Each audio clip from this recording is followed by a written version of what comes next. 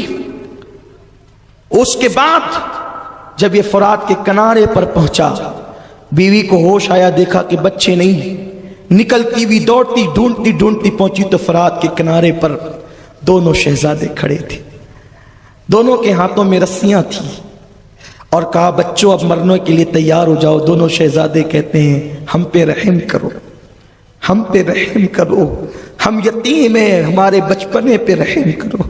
لیکن ان ظالم کو رحم نہ آیا، اس نے تلوار جیسے اٹھائی، بیوی، اس کا بیٹا، اس کی کنیز آ پہنچے، بیوی بیچ میں آئی، اسے پھر مارا، زخمی کیا، بیٹا بیچ میں آیا، اس کے 2 ٹکڑے کر دیے دنیا کی لالچ میں، اور جب مارنے کے لیے تیار ہوا کنیز کو بھی مار ڈالا، بیٹے کو بھی، بیوی کو زخمی کر دیا۔ جب مارنے کی بات آئی تو چھوٹا بھائی کہتا حارث اب اگر قتل ہی کرنا ہے تو پہلے مجھے قتل کر، میرے بھائی کو نہ کر، میں اپنے بھائی کا صدمہ نہ دیکھ سکوں گا۔ بڑا بھائی کہتا پہلے مجھے قتل کر، میں اپنے چھوٹے بھائی کا صدمہ نہ دیکھ سکوں گا۔ اور ظالم نے ہنستے ہوئے تیور چڑھائے۔ ہائے ہائے، تصور کریں، فاطمہ کی روح مچلنے لگی، فرش سے عرش تک، کبھی اوپر سے نیچے، نیچے سے اوپر۔ یا رسول اللہ اشارہ کرے میں عرش کو ہلا دوں۔ حضور نے کہا فاطمہ امتحان ہے، خبردار صبر کرے۔ مولا علی کے ہاتھ میں ذوالفقار حیدری ہے، روح علی تڑپ رہی ہے، حضور اشارہ کریں تو زمین میں زلزلے آ جائیں، لیکن اللہ کے حبیب فرماتے ہیں اللہ کی مرضی ہے، صبر کرو۔ جبریل دم بخود ہے، آسمان کی آنکھیں پھٹی کے پھٹی ہے، کیا ہونے جا رہا ہے؟ اللہ اکبر۔ چھوٹے چھوٹے بچوں کی تو قربانی، جانوروں کے چھوٹے بچوں کی قربانی بھی منع ہے۔ 6 سال اور 8 سال کے بچوں پہ تلوار اٹھتی ہے، بس امتحان ہے خدا کا۔ دونوں بھائی ایک دوسرے کے گلے ملتے ہیں، ایک وار میں دونوں شہزادے کی گردن اڑا دی جاتی ہے، بچوں کی سر خون میں تڑپنے لگتے ہیں۔ آسمان کی آنکھیں جھپک گئی، زمین پہ لرزہ طاری ہو گیا، اور اس کے بعد دونوں کے لاشوں کو دریائے فرات میں ڈال دیا گیا۔ خوشی سے حارث لے کر کے چلا، ابن زیاد آج میری منہ مانگی قیمت دے، تیرے دشمنوں کا سر لائے۔ اس نے کہا کیا لائے؟ کیا لائے ہو؟ رکھو تو صحیح۔ کہا مسلم کے بیٹوں کا سر۔ کہاں ملے تجھے؟ کہا کہ وہ تو میرے گھر آ گئے تھے۔ کہا میں نے یزید کو لکھا ہے کہ وہ میرے پاس قید ہیں، زندہ بھیجو یا قتل کر دو۔ اگر اس نے کہا زندہ بھیج تو میں کیا جواب دوں گا؟ تو نے مجھ سے پوچھا کیوں نہیں؟ میرے پاس لا کے دیتا، میں جو چاہتا کرتا۔ اس نے کہا کہ اگر میں لاتا تو لوگ مجھ سے چھین لیتے۔ تو کہا چھیننے کا خوف تھا تو مجھے اطلاع کرتا، میں فوج بھیجتا، اور فوج بھیج کر کے جو ہے بچوں کو منگا لیتا۔ کون مزاحمت کرتا؟ ظالم، اب میں یزید کو منہ کیا دکھاؤں گا؟ وہ تو میری خبر لے گا، اس لیے اب تیرا انجام یہ ہے کہ تجھے بھی قتل کیا جائے۔ دیکھا اہل بیت کی دشمنی کا انجام، نبی کے آل کے ساتھ غداری کا انجام۔ اس کو پکڑایا، ایک محب اہل بیت سے کہا لے جا، اسے بھی وہی قتل کر دے جا بچوں کو قتل کیا تھا۔ اور اس کے بعد جب لے کر کے وہ وہاں پہنچا ہے تو وہاں لاشیں پڑی ہوئی تھی، اور شہزادوں کی لاشیں تو دریائے فرات میں ڈوب چکی تھی، لیکن جیسے ہی وہ سر لائے گئے، سبحان اللہ، جیسے ہی وہ سر لائے گئے فرات کے کنارے اور حارث کو قتل کیا گیا، تو وہ سر جیسے ہی فرات کے کنارے لائے گئے، وہ لاشوں کی کرامت یوں ظاہر ہوئی کہ وہ لاشیں پھر اوپر کو تیرنے لگی، اور جب اوپر کو تیرنے لگی تو وہ لاشیں نکالی گئی، اور پھر ان کو جو ہے وہ دفن کیا گیا۔ آج بھی محمد و ابراہیم کی قبر وہاں موجود ہے۔ فقیر کو شرف حاصل ہے اس بارگاہ کی حضوری کا۔ آج بھی وہاں پر ایسا لگتا ہے جیسے محمد و ابراہیم ابھی بھی گلے مل کر کے کوفہ والوں کی شکایت کر رہے ہیں۔ اللہ تعالیٰ ان کے مزارات پر رحمتوں کا نزول فرمائے، اور اللہ تعالیٰ ان کی برکتوں سے مالا مال فرمائے۔